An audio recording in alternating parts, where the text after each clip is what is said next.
anyiti itemi matiganĩte rũhonge-inĩ rwa gũthingatithia wuigiririki barabara-ini nĩ mathingatĩte matereba na athii gũkorwo na wuigĩrĩrĩki marĩ barabara-inĩ. Makĩria rĩrĩ bũrũri ũrorete mambũra-inĩ ma thigũkũ ya Christmas nĩguo gwĩthemana na ikuũ nyingĩ iria ciumanaga na mĩtino ya barabara ĩrĩa yongererekaga na gĩkĩro kĩa igũrũ mambũra-inĩ maya.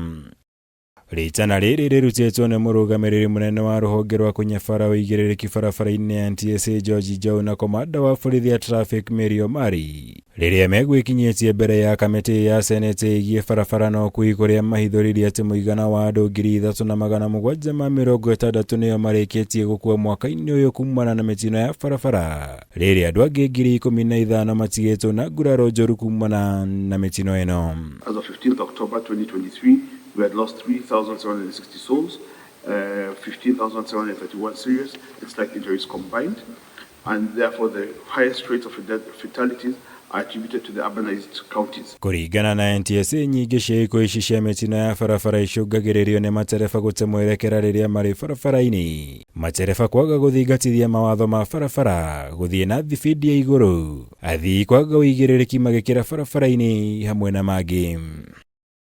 No na kũrĩ ũguo ikuũ iria icũngagĩrĩrio nĩ gũtwarithia ngari andũ manyuĩte njohi kana mahũthĩrĩte ndawa cia kũrebia igwĩtĩtwo gũkorwo irĩ andũ 14 mwaka ũyũ, na mbere yonekete gũkorwo ĩrĩ nini mũno gũkĩringithanio na ũrĩa honge ici ciĩkĩragĩra kũng'ethanĩra na matereba barabara-inĩ.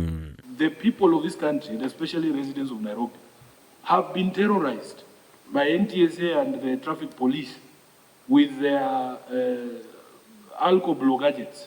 And we are getting into the Christmas period, and this is where they are going to terrorize Kenyans even further.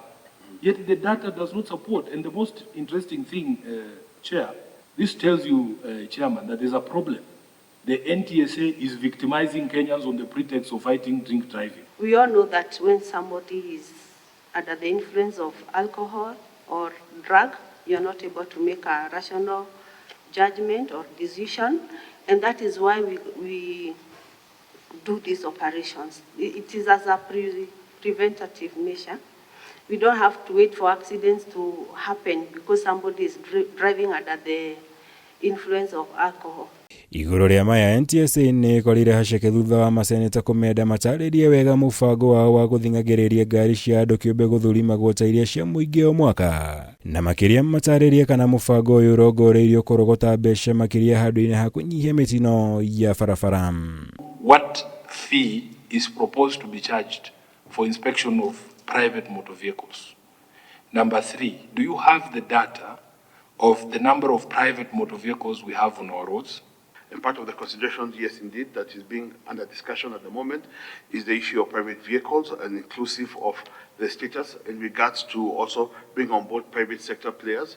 I want to consider whether we can get private sector players to be able to support in terms of growing our capacity.